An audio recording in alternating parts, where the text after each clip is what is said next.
Hello guys, आज हामी माछा मार्न गइरहेका छौँ। अहिले हामी पहिला लाबड्डा भन्ने ठाउँ थियो, एउटा यहाँ घर थियो, अहिले होटल खोले रहेछ, खोल्यो हो।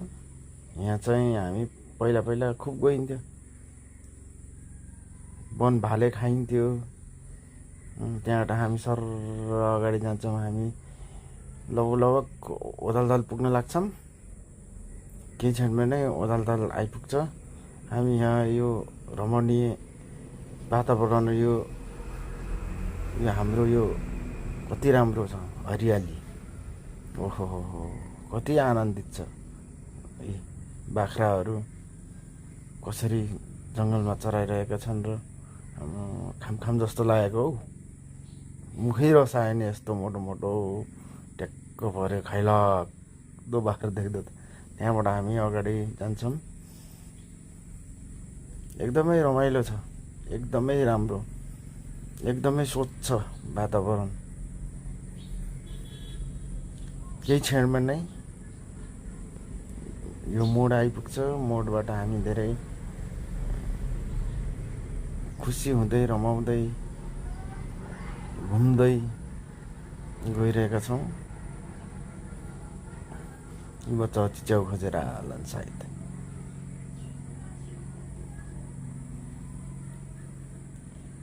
फाइनल्ली ओदालताल पनि आइपुग्यो कि खान मन लाग्यो भने पसलहरू छ यहाँ। अरू त ठिकै हो, तर यहाँको खेत चाहिँ एकदमै राम्रो लाग्ने के। लहरी यहाँ केही खान मन लाग्यो भने खाना पाइन्छ है। अटो सुविधा पनि छ जहीँ जानको लागि। यहाँको चाहिँ एउटा चिज मलाई मन परेको चाहिँ यहाँको यो खेतहरू के एकदमै राम्रो लाग्ने। कति राम्रो छ खेतमा, चट्ट पुरा एआईले मिलाए जस्तो के। एकदमै राम्रो के खेत फेरि चट्ट मिलाएको। यहाँ भिडियो बनाउने जस्तो टाइपको छ क्या। ओदालताल आइपुग्यो। ओदालतालको गाउँ हो, एकदमै राम्रो छ बस्नलाई ओदालताल पनि।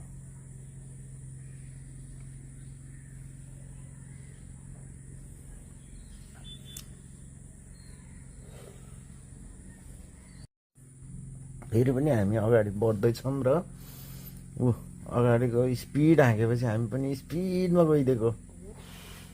एकदमै स्पिड हानिरहेका छन्। अब यहाँ केही बेर रोकिन्छौँ। त्यहाँबाट हामी आइपुग्छौँ गिरिघाट।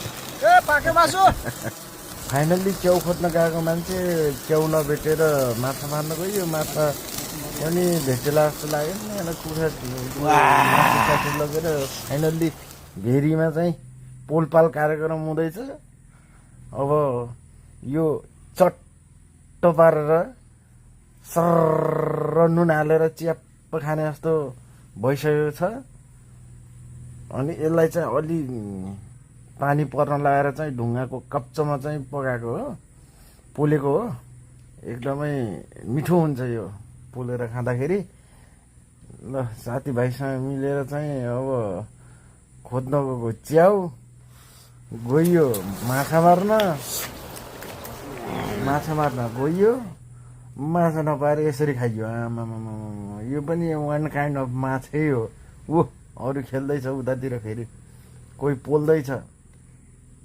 ल ट्याक्क पोलेर हामी चाहिँ माछा पनि एउटा भेटेको थियो। माछा चाहिँ आज यस्तै हो, माछा परेको पोलपाल गर्ने खाने कार्यक्रम भइरहेको।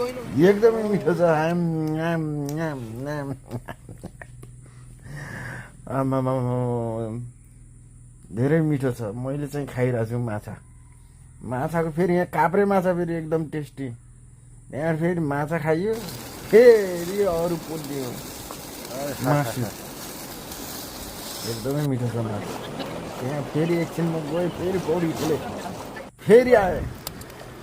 लास्टमा त आगै सकिसक्यो। मा एउटा मासु खाएर ट्याक्क पारेर चपाएर रक्सी खानु पर्यो आगोको बचेको राख है हेरौँ अरू चाहिँ खाँदा हाम्रो मामाले उठाउँदै छन् गिलास खै मासु खानु पारेर रक्सी चाहिँ ओहो हो हो हो ल हामी पनि खानु भनेको मनमा चोटेर जाउँछ यो हो नि त यो हो नि त ऊ हाम्रो अर्को सरले पनि चराप चराप पार्दैछ यहाँ चाहिँ माछाको लागि थापेर त बसेछन् पर्छ पर्दैन अलि पछि थाहा लाग्छ फेरि ल कति पैसा खर्च गरेर यहाँ यस्तो बनायो ठुलै बनाएको छ यहाँ ल भेरीको ठेदार भाग्ने रानीघाटको कहिले आधा बनाएको ठुलो बढाएर लैदिइहाल्छ तर भन्नै पाएन के गरे नि फेरि मामाले फेरि तान्दैछन् जाल हान्दैछन् ऊ पऱ्यो भनेको पर्दै परेन फेरि यहाँ दुनियाँभरको मान्छे छ यी म पनि यसो छेउछेउ हिँडेको तर्न त पहिला पहिला तरेको के अरे आज भलाएर चाहिँ तर्न गाह्रो भयो डर लाग्यो यी हाने फेरिमा जा फेरि परेन कहिले कता हान्दैछ कहिले कता हान्दैछ जर पर्छ कि भनेको परेकै छैन एउटा बाम परे नि हुन्थ्यो भनेर मनमा चाहिँ सोच्दै हिँडेछु मैले ल ल ल यसरी हाँस्दै खेल्दै कम रमाइलो हुन्छ त यो फेरि जाल लिएर टक टक टक टक टक टक टक हिँड्दै हिँड्ने मात्रै होला अब पर्दा होइन ऊ मान्छेहरू पनि हान्दैछ जाल हामी फर्किनु